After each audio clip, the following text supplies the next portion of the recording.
So good afternoon, welcome. I'm Sarah Swinko at Southern Tier West Regional Planning and Development Board. And today we have Bailey Sawyer from DEC presenting post-disaster floodplain administrator response.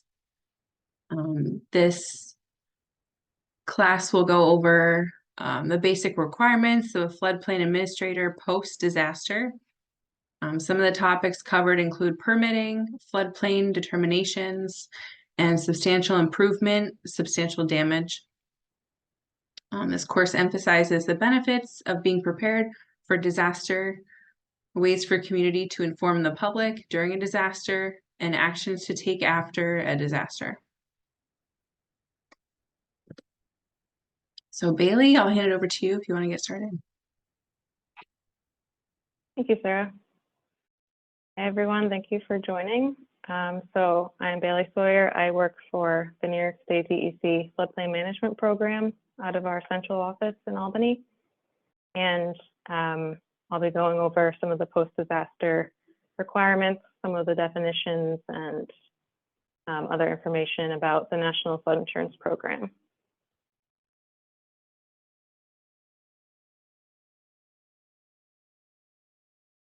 So this course is available for DOS credit. So this would qualify as the 1 hour of topic 1, enforcement and administration. So in order to receive this credit, you must be logged in using a computer or tablet, log in no later than 15 minutes after the start time, and log out no earlier than the scheduled end time or the actual end time if it ends early. And this completion should show up in a few weeks on the SLMS training history. So these are the DEC floodplain coordinators. So within our program, there are individuals that cover different regions throughout the state based on the DEC regions. So I cover floodplain management for regions 1 through 4. Brad Wenskowski covers for regions 5 through 6. And then Brianna Worley out of the Western Flood Hub covers for regions 7 through 9. So that would include this region, region 9. So you could reach out to Brianna Worley since she is the regional contact, and that is her phone number and email. You can also email the general mailbox floodplain@dec.ny.gov with any general questions related to floodplain management. Also within our program, Kelly Higgins-Roche is the New York State NFIP coordinator and the section chief for the program. And then Jeff Golick is the lead for engineering, so he can assist with any engineering questions.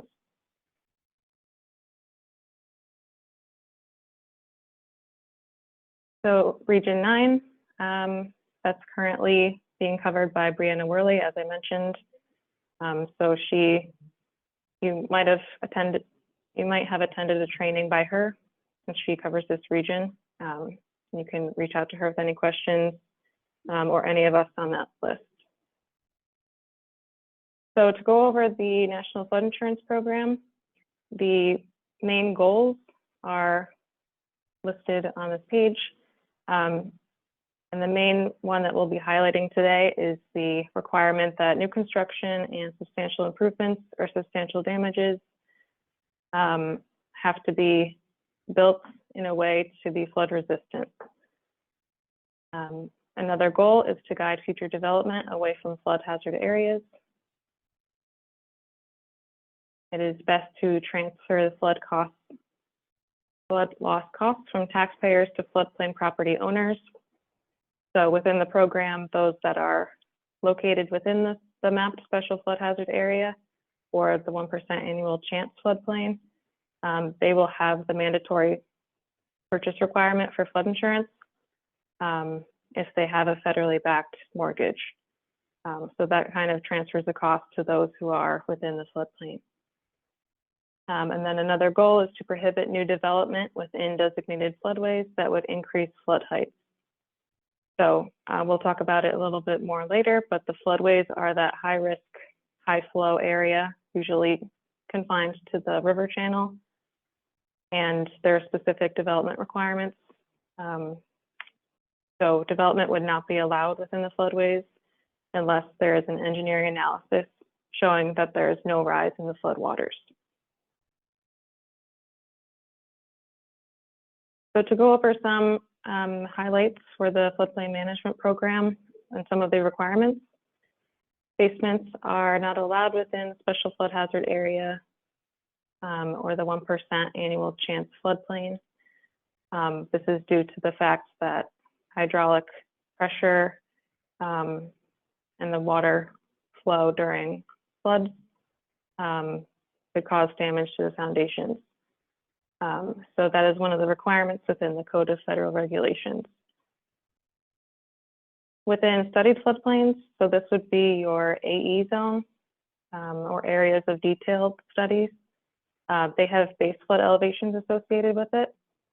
So within these areas, whenever there is development occurring, the lowest floor of the structure would have to be elevated to the base flood elevation plus 2 feet.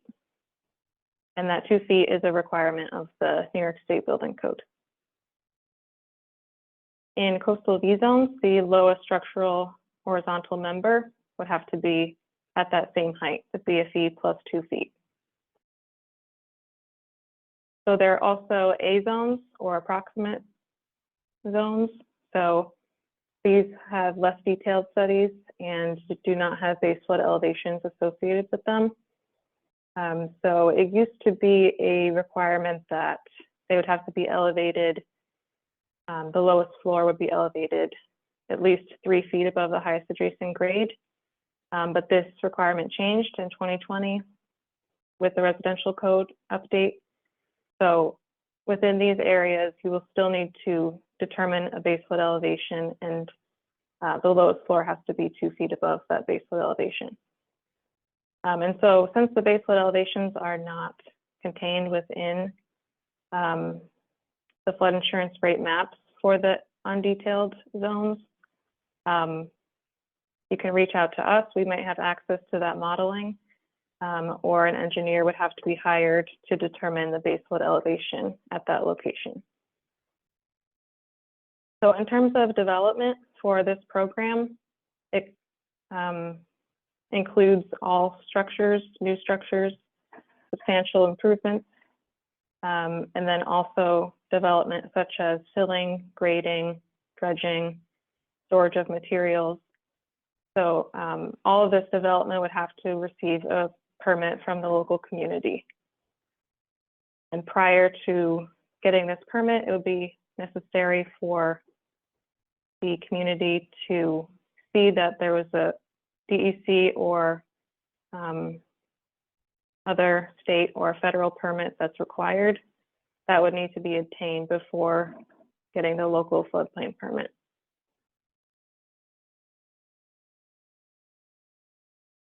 And as I mentioned, the floodway is that higher risk area, and that would require the H&H study, hydraulic and hydrologic study. So that kind of analysis from an engineer would be able to show if there is a rise in the floodwaters at that location. And if there is any rise higher than 0.00 feet, then that development should not be allowed in that location. If it does reach the no rise requirement and there's no rise in the floodwaters, it is still not advised to develop in the floodway just because of that high risk. But if it does occur, it will also need that local floodplain permit. So within each community that participates in the National Flood Insurance Program, they have adopted the local law for flood damage prevention. And within this law, they have all of the regulations from Code of Federal Regulations. And also the floodplain administrator is designated within the community. So it may be the building inspector, the code enforcement officer, engineer, and this individual is required to fulfill the duties of the program, and they would be responsible for issuing the floodplain development permit. As I mentioned, storage of materials is also considered development and may require a permit. Anchoring requirements are also in play in the special flood hazard area. So any structures or manufactured homes or fuel tanks, those will all need to be anchored to resist flotation, collapse, or lateral movement. So as part of the program, there are specific requirements for elevation, as I mentioned, regarding the lowest floor of a structure. So one of the best methods to use is an elevation certificate. So this will help to determine if that structure is compliant. And it can also be submitted for flood insurance purposes as well. And as I mentioned, you can always reach out to our program with any questions. So the DEC's role in this program is that we are the NFIP coordinating office. So we coordinate between FEMA and the local community to provide technical assistance and ensure that the program is being administered correctly. Since it is a federal program, we do work with FEMA, but it is a program that's administered at the local level. So you can always reach out to us with any questions. So to talk about substantial damage, this is the same definition as the definition within the building code. So that is damage of any origin sustained by a structure where the cost of restoring it to its before damage condition is equal to or exceeding 50% of that original market value. So we like to emphasize here that this can be damage from any source. So whether a structure has damage due to a flood or a fire or a vehicle collision, an assessment will need to be done to determine if the damage has reached that 50% threshold.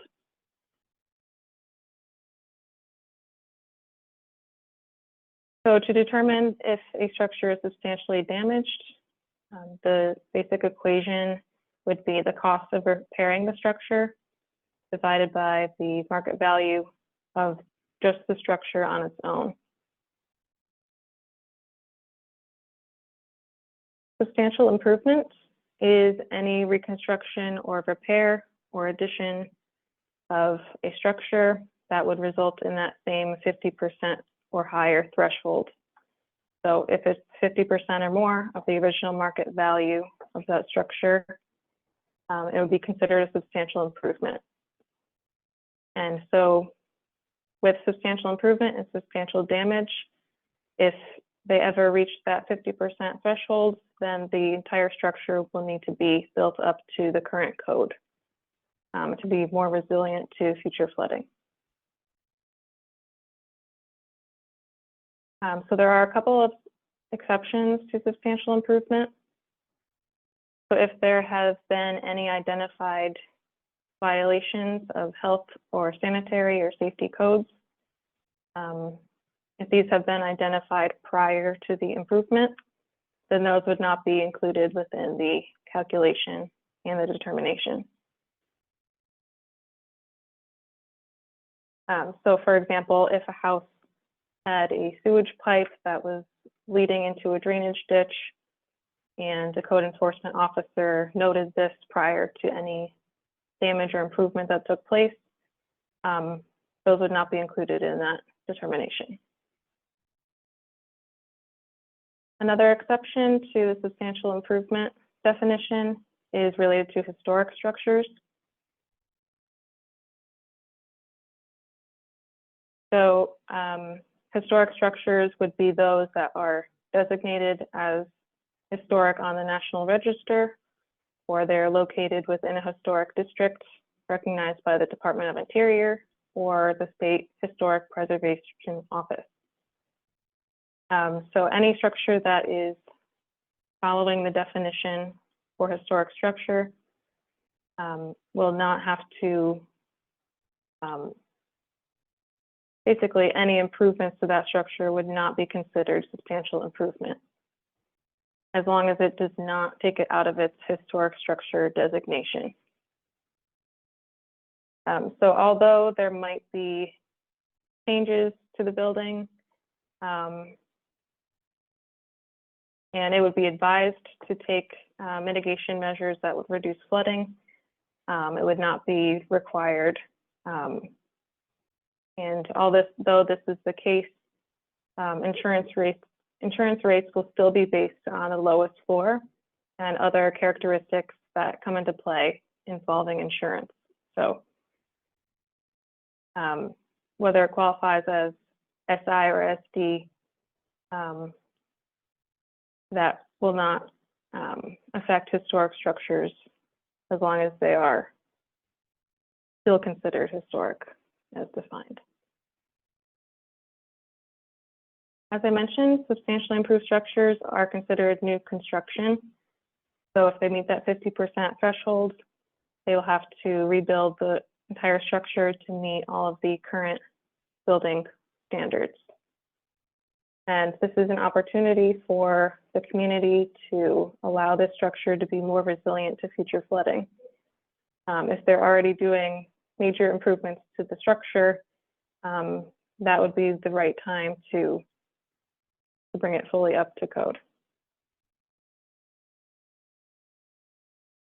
So there are many different FEMA resources involving substantial damage and substantial improvement. There's the substantial improvement, substantial damage desk reference that has a lot of information on what costs need to be included and some suggestions for how to calculate the market value. So one thing that we advise is that a similar approach is used throughout the community to remain consistent. There's also a homeowner's guide to retrofitting. This can be beneficial to structures within the floodplain, but it can also be helpful to any structure within the community if someone is looking for ways to reduce flooding at their property or wants to be more resilient to flooding. So before the flood is a good opportunity to be aware of the current development that's occurring within the floodplain. This will be helpful ahead of time to be aware of when an event does occur. So knowing the regulations, 44 CFR, that is the federal FEMA regulations for the National Flood Insurance Program, and these are also within your local law for flood damage prevention.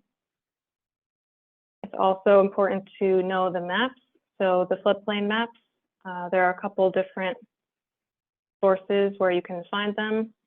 So each community should have the maps on file in their town offices, but they are also located on the FEMA Map Service Center. So that would be msc.fema.gov. You can search by your county and your community, and it will bring up all of the flood insurance rate map panels for your community, in addition to any letters of map change that have impacted the maps. So I know a lot of the communities in this area have the paper maps still, so it's important to be using those and also the floodway boundary maps that are associated. Typically, with the older paper maps, they had the regular flood insurance rate map, and then they had the floodway boundary map that separately shows where the floodway is. So that will be important to look at with development also. And enforcing the regulations from the start, making sure that you have the permits and elevation information accessible is also important.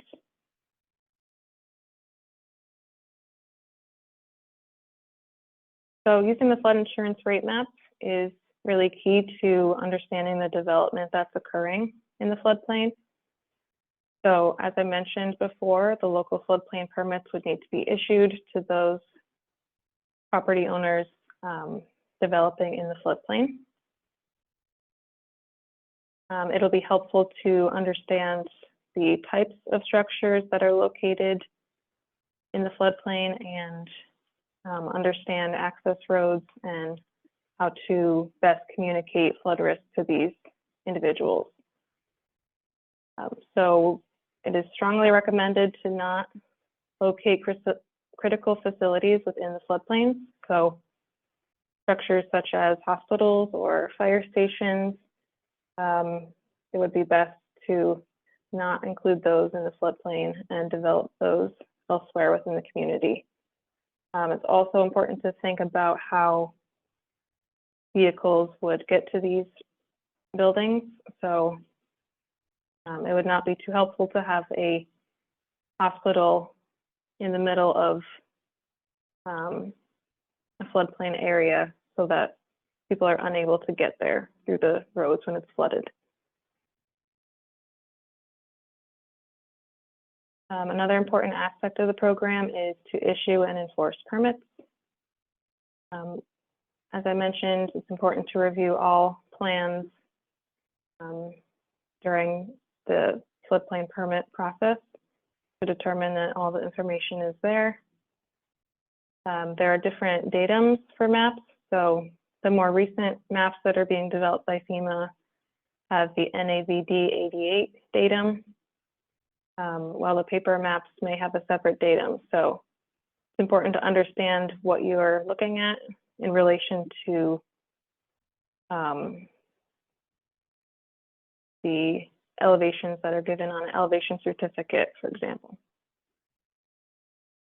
Inspections are also important. So after that permit is approved, it's important to go to the site, inspect after the foundation is poured, inspect after more of the building is constructed, just to ensure that all of the permit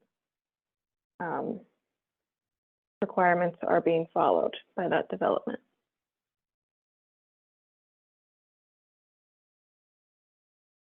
So flood response and post-flood activities. It is really important to communicate between departments within your community. And it's also important to contact the county emergency management. I know there are a lot of different departments that play a role in assisting property owners and going out and assessing for damage within the community. So documenting the damage is also an important part of this. In this image, you can see the water line from Irene at this one location.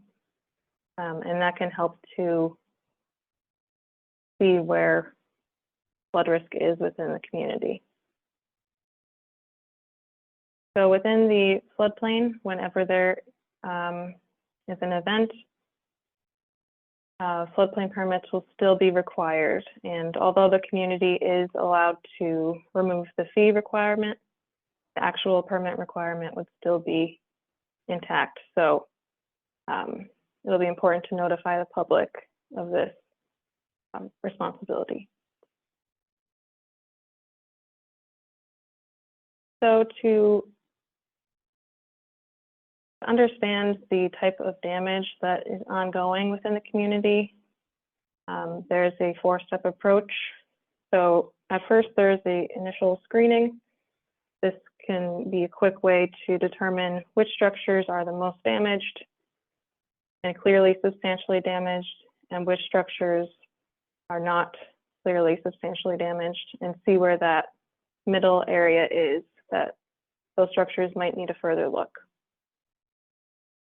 We'll go over the substantial damage estimator tool. That can be helpful for getting that final determination percentage and seeing if the structure is substantially damaged. Owner and contractor affidavits are also an option and recommended to ensure that each property owner or applicant is actually doing the work that they have said that they will be doing. And then appraisals are also a helpful way to determine market value. And a property owner can request that an appraisal is done for that work.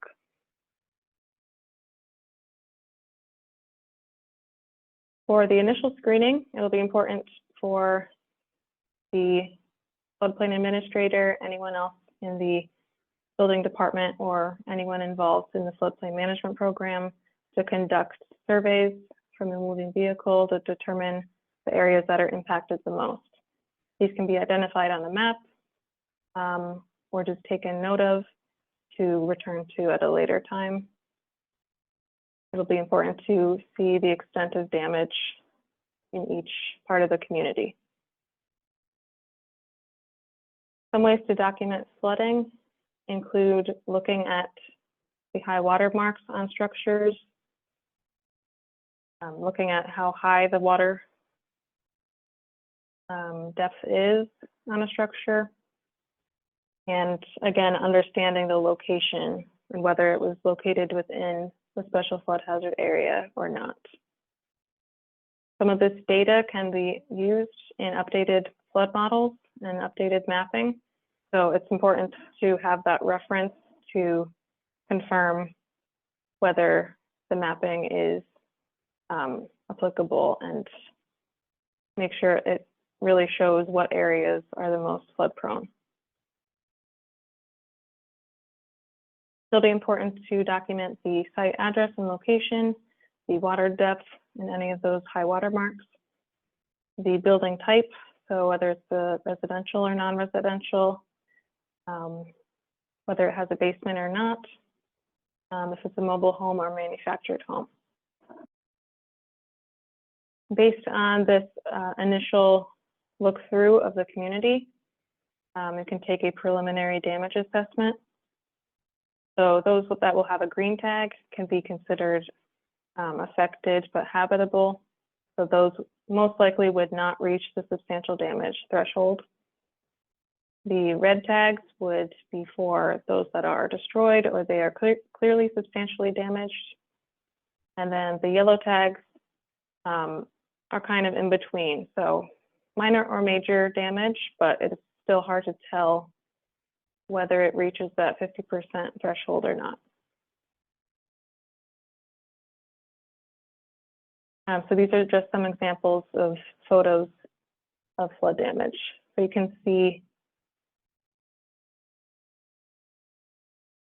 the flood waters coming up to the side of the building in this image. This is an image from an interior of a house. You can clearly see the damage here. And it likely impacted the basement if there was a basement in the structure. So in this image, you can actually see the high water mark on the car. So that's a pretty high level of flood at that area. And then in this image, you can see that the foundation and supports starting to collapse. So an indication that that might need a further look to see what type of damage is done.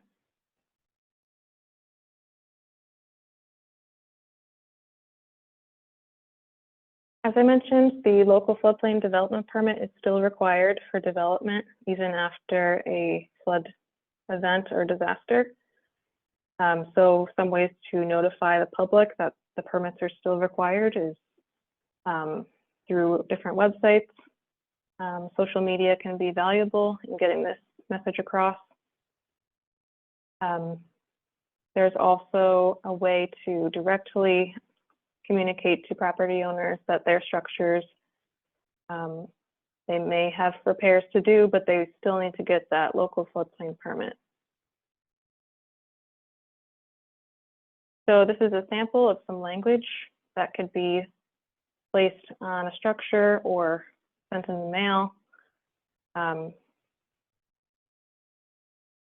So it basically is giving the point that the building permit, floodplain permit is still required, and gives contact information for where they can obtain the permit.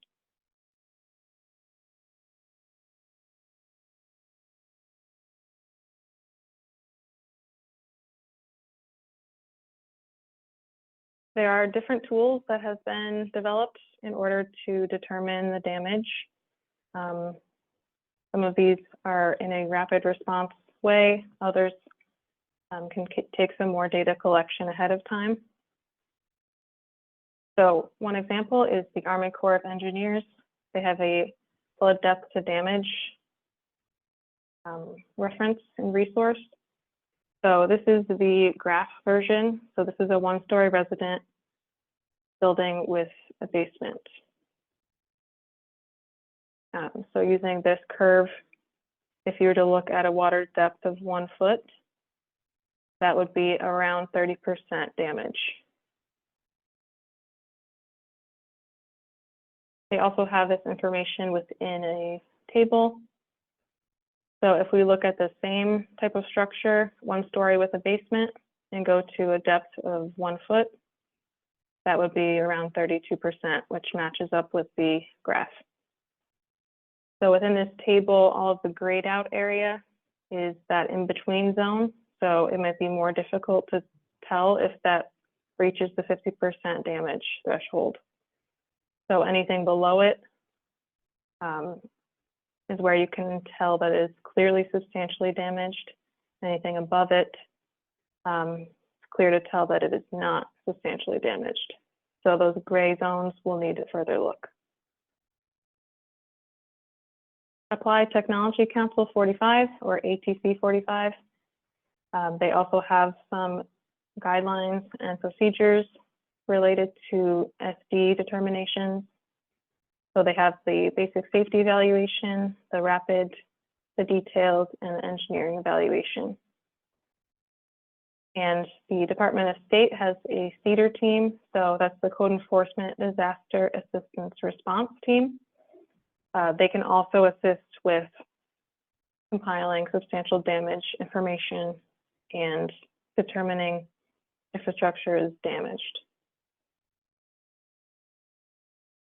So they have multiple types of forms and guidelines to look at how the structure is damaged. They also have the rapid evaluation safety assessment form. So within this form, they would fill in the building description and building type, and then they would fill out their evaluation for whether electrical or foundation or other types of the building qualify as minor, moderate, or severe damage. So the one part of this form that the CEDAR teams cannot fill out is the posting form or the posting section. So this section is related to posting buildings as being unsafe or restricted use. This kind of responsibility lies with the local community. So the local code enforcement officer or building inspector would be responsible for this section.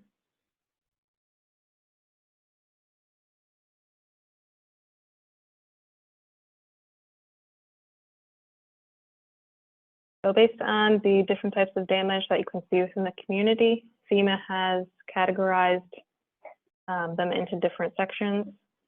So inaccessible would be homes that are not able to be assessed. You can't really tell if it's damaged or not. Destroyed would be that red category.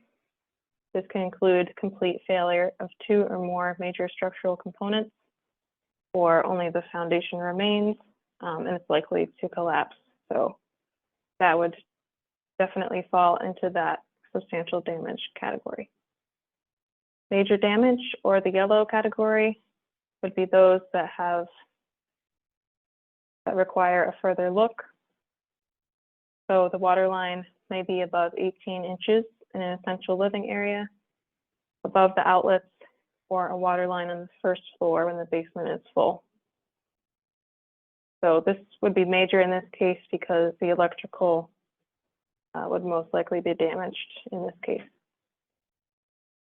Minor damage, or the green, is for water lines up to 18 inches in an essential living space, and damage to mechanical systems. And affected is when a structure has water within it, but there's no damage to mechanicals. It's not within an essential living space. There's just some water that's in the structure.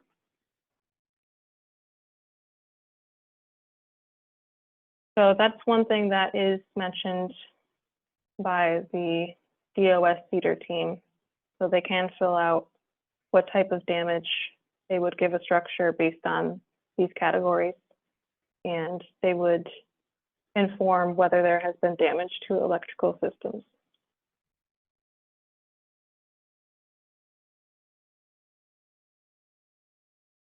The Substantial Damage Estimator is a free database and tool that can be accessed through the FEMA website. They also have a training about this tool. So it can be helpful for loading in information about structures within the community. This is an example of what the database looks like. And within each tab, there's information that is to be filled out about the structure. So the structure location, what type of floodplain it's located in. And then after a damage occurs, there's a tab for cost. So any cost for improvement that has occurred can go into that category. It also has a section for damages. So it'll go category by category. So you can look at foundation or the siding or the roof or electrical and give a percentage for each based on how much you determine it's damaged. And then this tool will combine all this information and give a final determination whether it's substantially damaged or substantially improved or not. And so this tool can be beneficial because it is defendable in court. The report that is given at the end can be a pretty useful tool to use in your determination.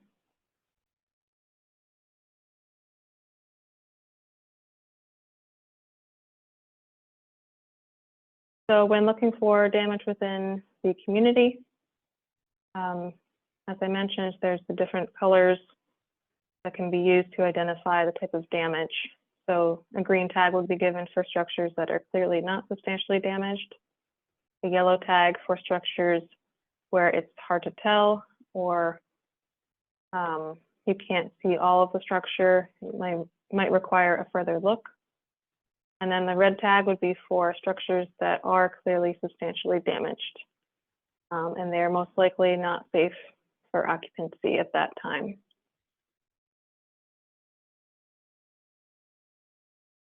So I know we're in a virtual setting and it's, I won't be able to hear your answers, but we can go through a little exercise to determine what type of tag you think should be given to each structure. So example number 1.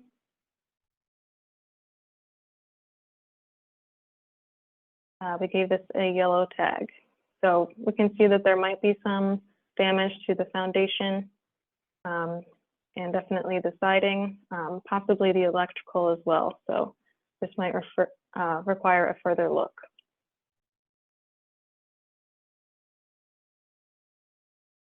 Okay, example number 2, we gave this a red tag. It's clearly not safe for occupancy. It's coming off of its foundation, and you can pretty clearly say that this is substantially damaged. Next example.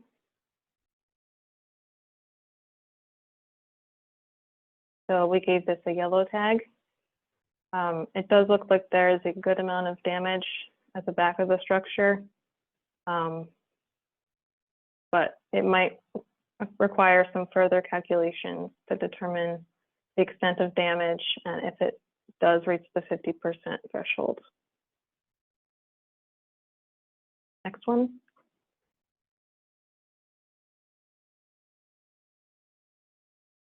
So this one we gave a green tag.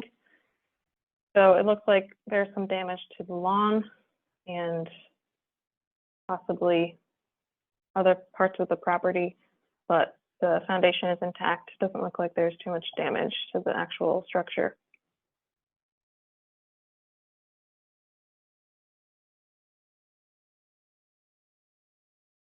And this one we gave a yellow tag. So it's hard to tell from the image, but whoever was there noticed that there is damage in the back end of the structure. So it's important to look at the whole structure when determining if it meets that SD threshold. And this is the last one.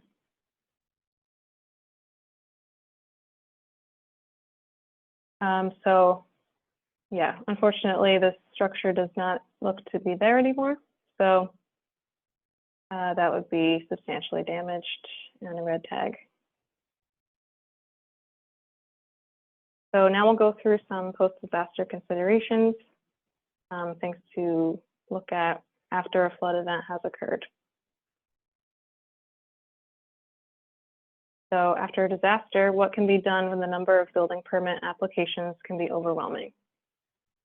So understandably, there might be a good amount of damage in the community, and people will be looking to repair as quick as they can.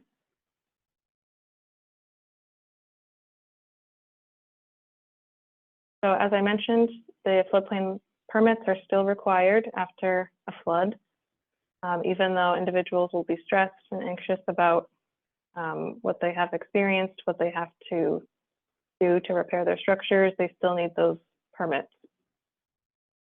But what can be done is you can impose a temporary moratorium for issuing permits, especially those permits not related to the disaster. You can issue a press release to inform property owners about the SD and SI requirements, and this would include getting that local floodplain permit for any development.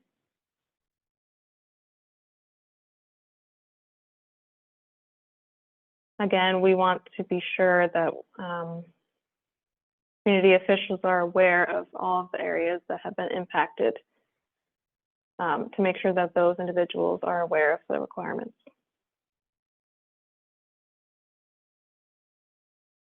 The community can waive the permit fees if they choose to. It's not a requirement, but they can choose to remove that fee. But as I mentioned, the permit itself will still be required. Although it might be easier to not require permits for some of this work, it'll pay off in the long run. If a structure is not built compliantly at this time, then in the future, there'll be further issues. So it's better to have the development be compliant now and be flood resilient.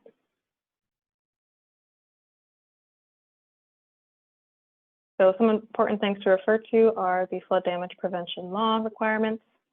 So each community should have their local law on hand. And if not, we can look it up for you and provide that for you. It should be accessible to members of the public within your community as well. You also want to consider the New York State Building Code requirements, the floodplain status, the extent of damage, and hold on to any documents related to the SC or SI determination and any documents related to permits and structure information. So the flood damage prevention law, based on Environmental Conservation Law 36, all of these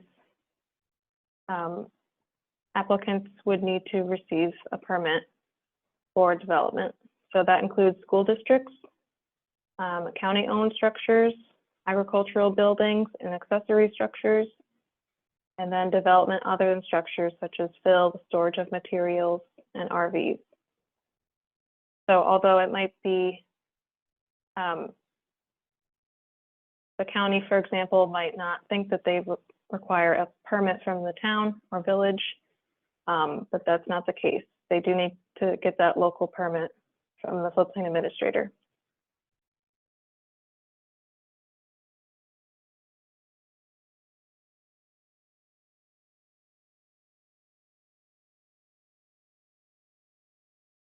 So to go over some of the zones that you'll find within the flood insurance rate map, there are a couple that would be considered located outside of the floodplain. So the B or shaded X zone, that's your 500-year floodplain or your 0.2% annual chance floodplain. The C or X zone is also out of the floodplain. And while these structures in these zones would be out of the floodplain, they can still purchase flood insurance if they think that their structure is flood prone. Those that are located inside the floodplain have that mandatory purchase requirement if they have a federally backed mortgage. So within the A zone, that's that approximate zone, as I mentioned.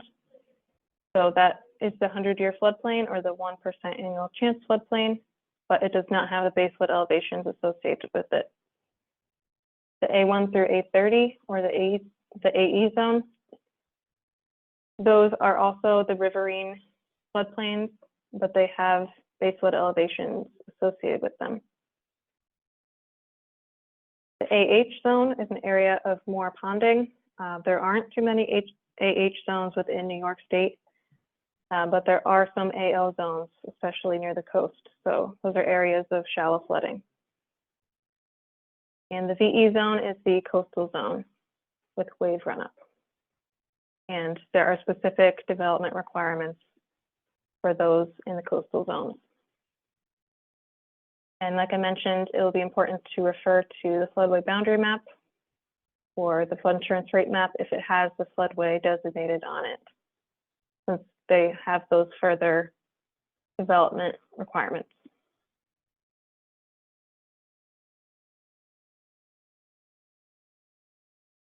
So just to come back to this again, these are the FEMA categories.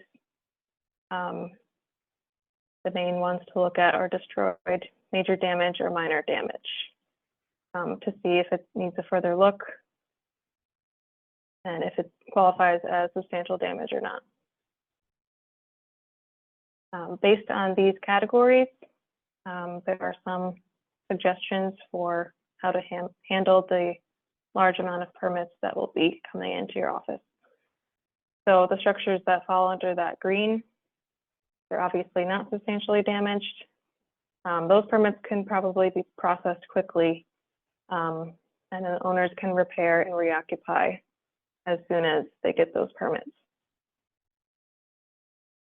Structures that are substantially damaged, they're usually uninhabitable and they have extensive damage.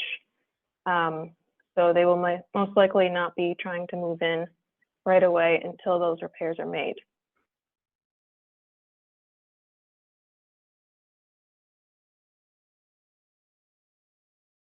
So these structures considered as obviously substantially damaged, those permits should be less of a priority because they would take a longer time to become fully repaired.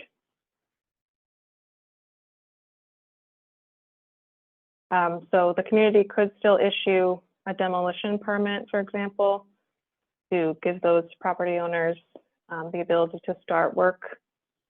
But like I mentioned, those cases, it'll be harder for people to reoccupy that home until the repairs are made.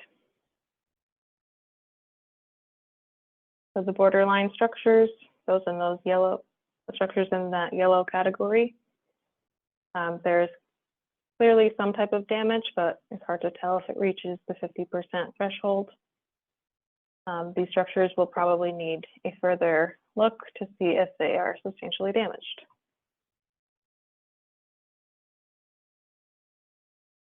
The substantial improvement, substantial damage desk reference, they go through a lot of the costs that are required to take into account when you're determining if something is substantially improved.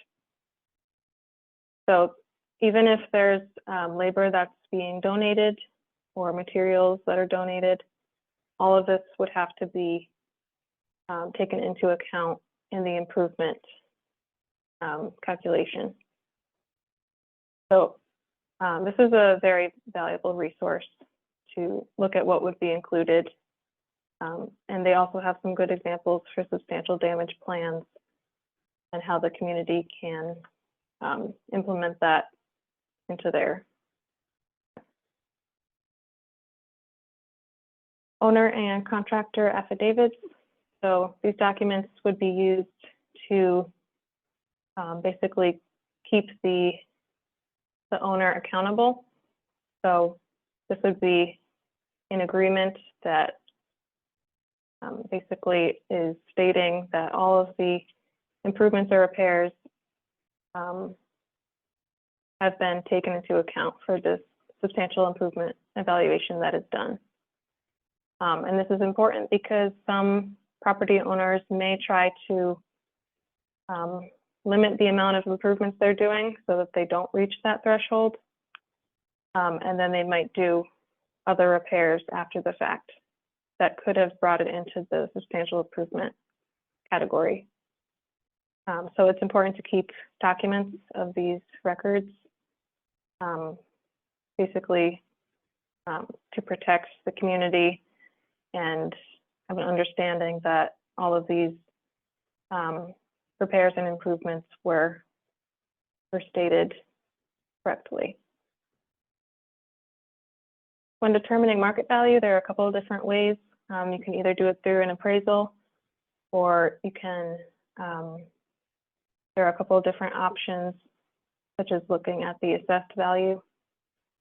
So the market value would only be for the structure, the primary structure, and would not include the land value and accessory structures.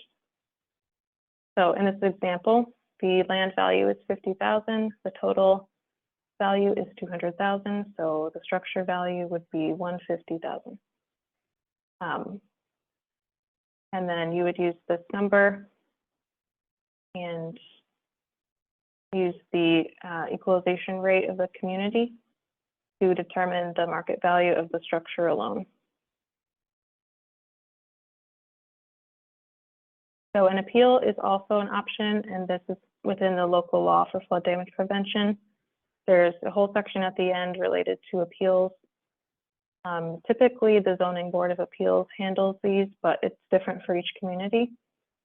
So if the applicant does not agree to the market value that was determined, they can appeal it and go through the process of getting a certified appraisal instead.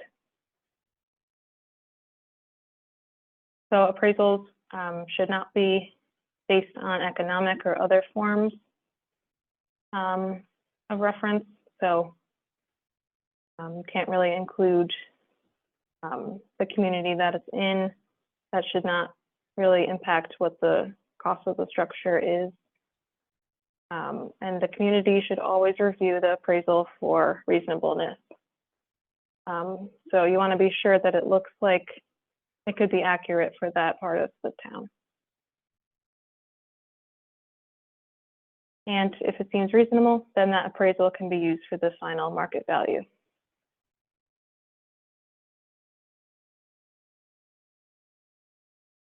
So an appraisal can also be required for market value to start. So that can be used in determining substantial improvement determinations. Like I mentioned earlier, it's important to keep your the method that you use for market value and use that consistently throughout the community.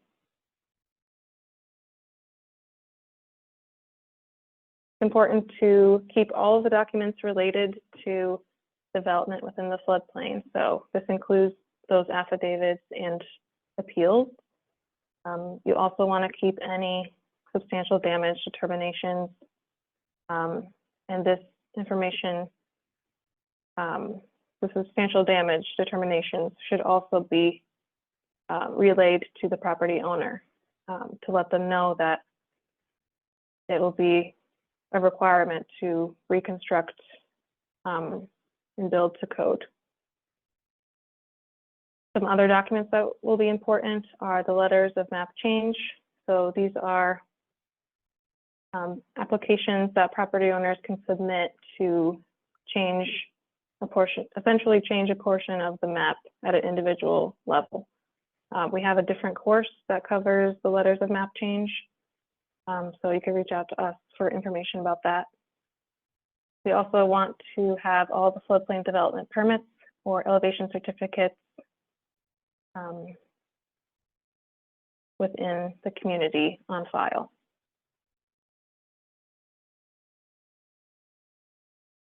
So if a structure is substantially damaged and it's not brought into compliance, how will this impact flood insurance? So the current flood insurance rating methodology takes different factors into account. It's kind of hard for us to see at the state level what the rate will be based on.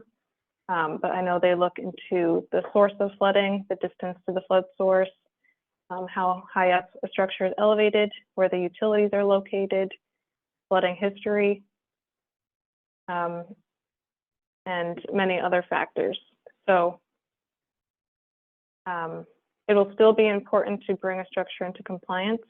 Not only is it a requirement, but looking at the lowest floor, for example, and how the structure is best fit, and how it's resistant to future flooding, that can be incorporated into the flood insurance as one of the factors.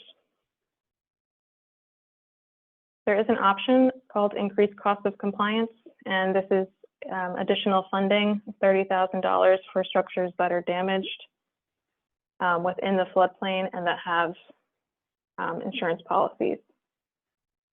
So there are a couple different mitigation measures that can be used with this funding: elevation, relocation, demolition, and floodproofing.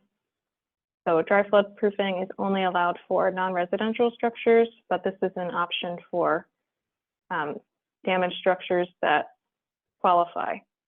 So there are a couple different qualifications for this coverage. So the structure must be declared substantially or repetitively damaged. So based on the definition, it would be substantially damaged if it was 50% or more of the original market value. Repetitive damage has a separate definition. So that would be flood-related damages sustained by a structure on 2 separate occasions during a 10-year period, where during each event, the cost is 25% of the market value. This definition is optional language within the local law for flood damage prevention, so it is not always contained in the local law. If you wanted to add this language in, you can reach out to our office and we can assist with that. But since this is a specific definition, the town or community would have to have that repetitive damage definition in order for a structure to qualify. Otherwise, if it's substantially damaged, it could qualify as well. It also only applies to flood damaged buildings in the mapped SFHA, so within the floodplain. And it's only available for those structures that have a flood insurance policy.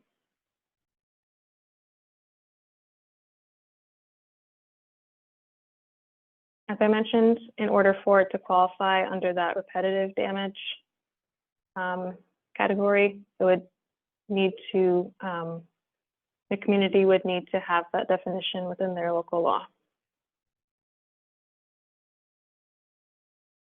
There's also additional guidance on the FEMA website related to ICC coverage.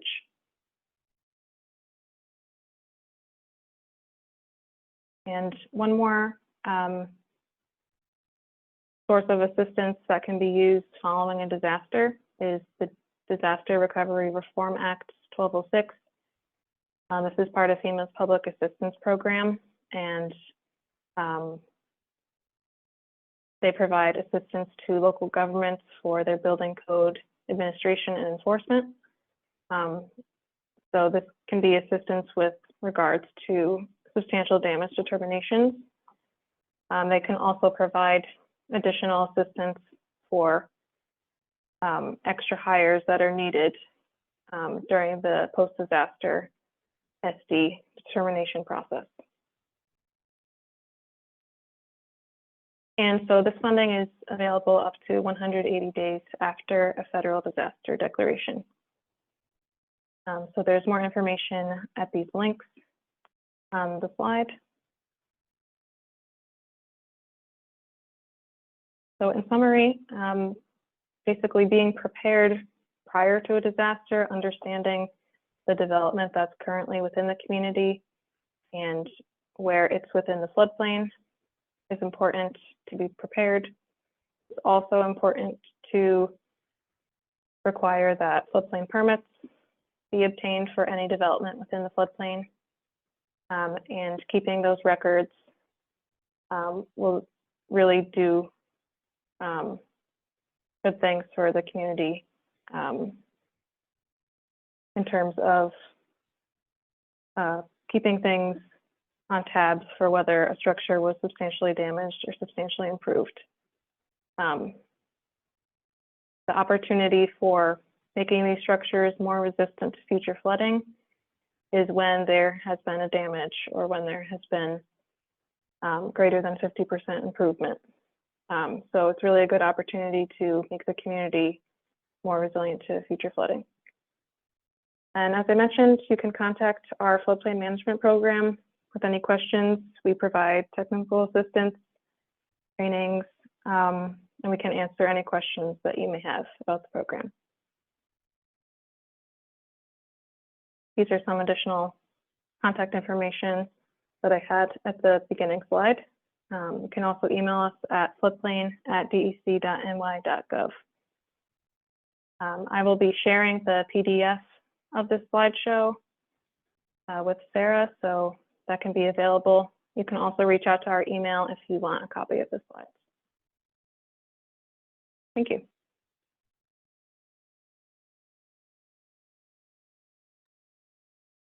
Thank you, Bailey. Does anyone have any questions for Bailey while we're here?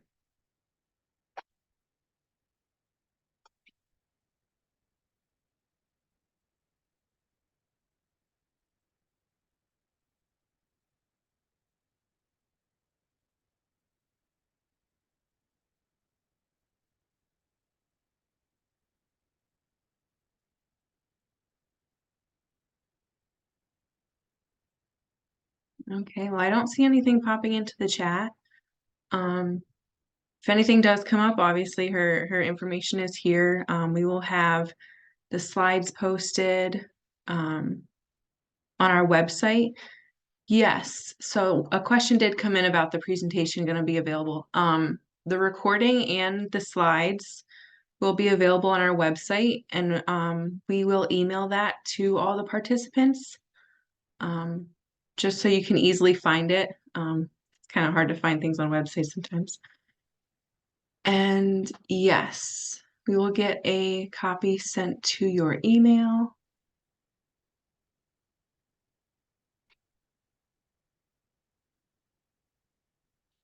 Okay. I think that's everything. So thank you, Bailey. Thank you everyone for being here, and we'll be in touch if you are getting credits. And like I said, again, this will be posted and we will send it your way. Thank you.